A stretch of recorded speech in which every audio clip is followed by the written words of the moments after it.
Q news అందించే అవకాశాన్ని సద్వినియోగం చేసుకోండి.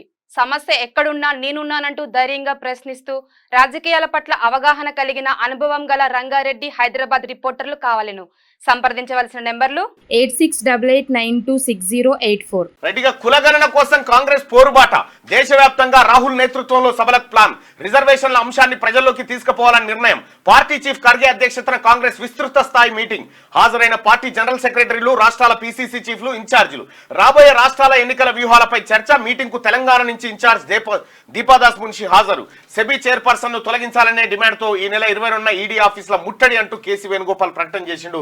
ఇక కాంగ్రెస్ పార్టీ ఒక భారీ నిర్ణయం తీసుకుంది. దేశవ్యాప్తంగా అన్ని రాష్ట్రాల్లో కులగణన జరగాలి అనేటువంటి గతం నుంచి కూడా రాహుల్ గాంధీ గారు చెప్తా ఉన్నారు. ఎక్స్రే తీస్తామని చెప్పిండు.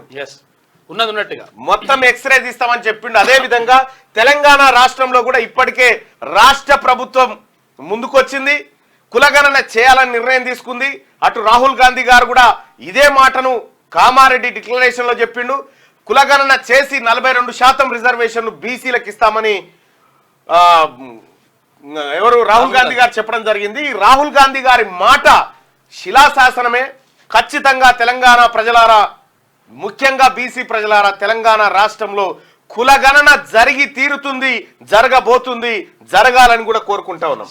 ఇంకా ఇదే దేశవ్యాప్తంగా చేయబోతా ఉన్నారు. ఇక దేశవ్యాప్తంగా కులగణన చేపట్టాలని కాంగ్రెస్ పార్టీ పోరుబాట పట్టనున్నది. భాజపా జనాభా ప్రాతిపదికన రిజర్వేషన్లు అమలు చేయాలనే డిమాండ్తో ప్రజల్లోకి వెళ్లనున్నది. కులాల వారీగా జనగణన జరిగితేనే వెనుకబడిన వర్గాల ప్రజలకు న్యాయం జరుగుతుందనే నినాదంతో అగ్రనేత రాహుల్ గాంధీ నేతృత్వంలో దేశవ్యాప్త బహిరంగ సభలకు పార్టీ ప్లాన్ చేస్తున్నది. ఈ సభలతో త్వరలో 5 రాష్ట్రాల్లో జరిగే అసెంబ్లీ ఎన్నికలకు సన్నద్ధం కావడంతో పాటు దేశవ్యాప్తంగా అన్ని వర్గాల ప్రజలకు దగ్గర కావాలని నిర్ణయించింది. ఇందులో భాగంగా తెలంగాణలోనూ ఒక సభ నిర్వహించనున్నట్టుగా సమాచారం. తెలంగాణలో డిమాండ్ ఏం లేదు, ఇక అమలు సభనే. అది అమలు సభ నిర్వహించాలి. ఎందుకంటే తెలంగాణలో కాంగ్రెస్ పార్టీ అధికారంలో ఉంది, కర్ణాటకలో అధికారంలో ఉంది. కర్ణాటకలో ఆల్రెడీ క్యాస్ట్ సెన్సర్ చేసిరు.